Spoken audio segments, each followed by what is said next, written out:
दोस्तों नमस्ते, मैं सुशील कुलकर्णी, आप देख रहे हैं एनालाइजर न्यूज हिंदी। दोस्तों आज मैं आपको दिखाने वाला हूं कि नैरेटिव क्या होता है, किस तरह से फैलाया जाता है और किस तरह से एक विचारधारा को अपने अंदर परकुलेट किया जाता है और वही सच दिखाने की कोशिश होती है। अगर पूरे चुनाव, महाराष्ट्र विधानसभा के पूरे चुनावों को अगर हम देख ले और समझ ले तो एक ही बात 10 लोग बार बार बोलते जाते हैं। एक कहावत है ना, किसी आधे सच, किसी असत्य को, पहले किसी असत्य को बार बार बोलो तो अर्धसत्य लगने लगता है और उसी अर्धसत्य को फिर बार बार बोलने लगो तो वो सत्य लगने लगता है। लेकिन सत्य सत्य होता है, असत्य असत्य होता है, और जब सत्य सामने आ जाता है असत्य छिप जाता है, खत्म हो जाता है। और ये असत्य कैसे छुप गया, असत्य कैसे छिप गया, ऐसी शुरू हो जाती है बात करना। चलो हम जरा नैरेटिव किस तरह से फैलाता है ये आराम से देख लेते हैं। पहले एक व्यक्ति को आगे करने के बाद उसकी प्रतिमा को इतना बड़ा किया जाता है कि उसे ही लगने लगता है, मां कसम कभी कभी लगता है अपनी भगवान है। उसकी प्रतिमा लगभग भगवान जैसे की जाती है और फिर उस व्यक्ति ने किए गए विषय को या उसने चलाए गए मिशन को ही देश की, राज्य की राजनीति के लिए एक सही मार्ग बताया जाता है। पहले हम देख लेते हैं कि एक ही व्यक्ति को बड़ा करने का प्रयास क्या होता है, चाणक्य दिखाने का प्रयास क्या होता है, देख लीजिए। सबसे बड़े चाणक्य के तौर पर सामने निकल कर आ रहे हैं शरद पवार। एनसीपी के मुखिया शरद पवार को सियासत का चाणक्य कहा जाता है। नाना पाटेकर, मीडिया वाले सारे के सारे उस व्यक्ति को चाणक्य घोषित करने में लगे हुए थे। सिर्फ चाणक्य घोषित नहीं करते, किसी एक फिल्म को 35-36 साल हो जाए तो उसके लिए कार्यक्रम लिया जाता है, कोई और कार्यक्रम लिया जाता है और उस व्यक्ति का महिमा मंडन शुरू हो जाता है। अब जब यह व्यक्ति 2-4 पार्टियों को इकट्ठा करके, शरद पवार, यह व्यक्ति क्या, शरद पवार 2-4 पार्टियों को इकट्ठा करके चलने लगते हैं और कहने लगते हैं कि अब महाराष्ट्र का तख्ता पलट होगा, तो यह तख्ता पलट वाली बात भी इसी तरह से लोगों में फैलाई जाना आवश्यक होता है और ये भिन्न भिन्न व्यक्तियों द्वारा फैलाया जाता है। जैसे पत्रकार हुए, यूट्यूबर हुए, राजनेतागण हुए, सारे के सारे इसी बात को फैलाने में शुरू हो जाते हैं।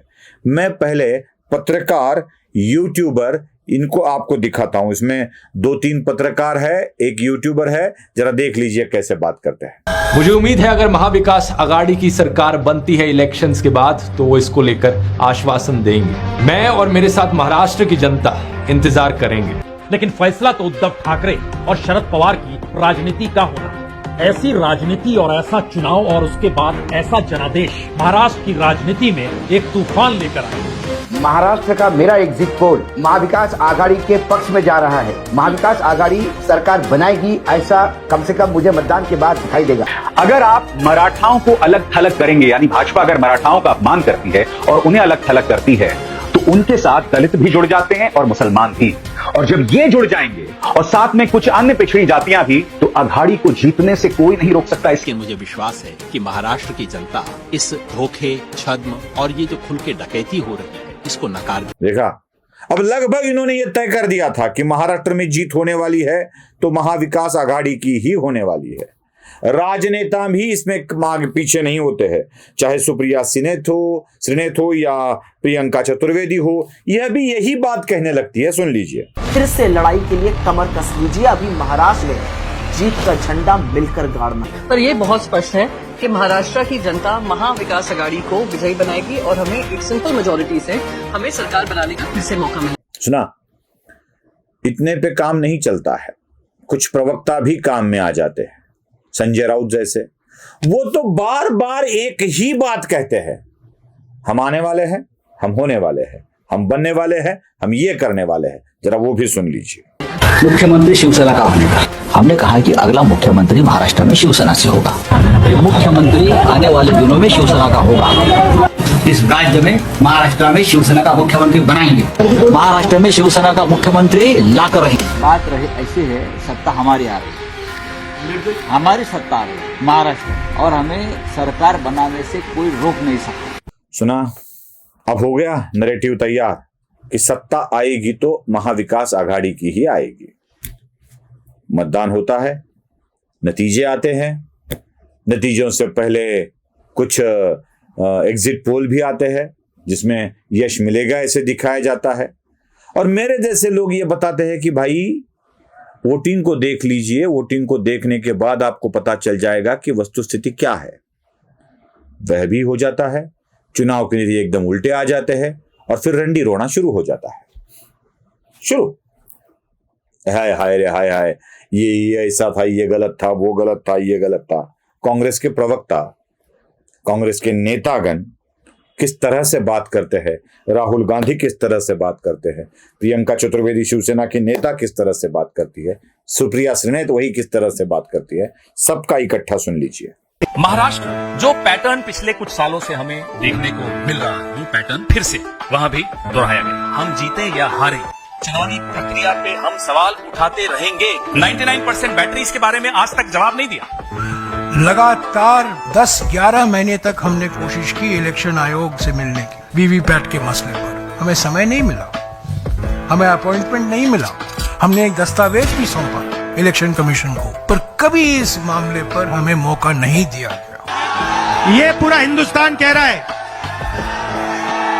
कि ईवीएम में कमी है। हम इलेक्शन कमीशन के यहाँ गए, वो सुनने को तैयार नहीं है। क्या ईवीएम पे भी व्यापक चर्चा होनी चाहिए, स्टेक होल्डर से बात होनी चाहिए? इलेक्शन कमीशन उसको सीधे सीधे खारिज कर देता है rather than winning over the confidence of the people.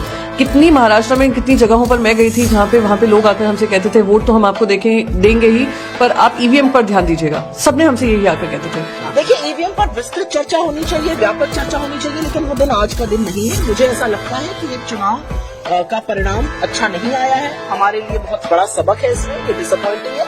सुना, ये होता है नैरेटिव, इसे कहा जाता है नैरेटिव। मतलब अब ये भ्रम फैलाने की कोशिश की जा रही है कि गड़बड़ ईवीएम में है, ईवीएम ही गड़बड़ कर रहा है, और यही कोशिश बार बार कर भारतीय जनता पार्टी को यश को धूमिल करने की कोशिश हो रही है। राहुल गांधी की क्या बात है, राजीव गांधी भी जलते थे भारतीय जनता पार्टी के यश पर, उन्हीं के मुख से सुन लीजिए। बीजेपी की पिछले पार्लियामेंट में, लोकसभा में 86 सीट आई, उनकी 86 सीट जीतने की ताकत तो आज तक नहीं बनी। उनका वोट मुश्किल से 8% का बढ़ के 12%, 8% में 2 सीट मिली, 12 में उन्हें 86 सीट मिल गई। ये तो हिसाब जुड़ता नहीं, गणित बनता नहीं तो इस हिसाब से तो कांग्रेस को 500 सीट जीतते हैं। ये गड़बड़ वाली आदत है ना, ये उन्हें इनके पिताजी से मिली हुई है, और यही नैरेटिव चलाकर किसी दूसरे को मिले यश को धूमिल कर यही बताने की कोशिश होती है जीतने वाले तो हम थे, लेकिन अब हार चुके हैं। नमस्ते।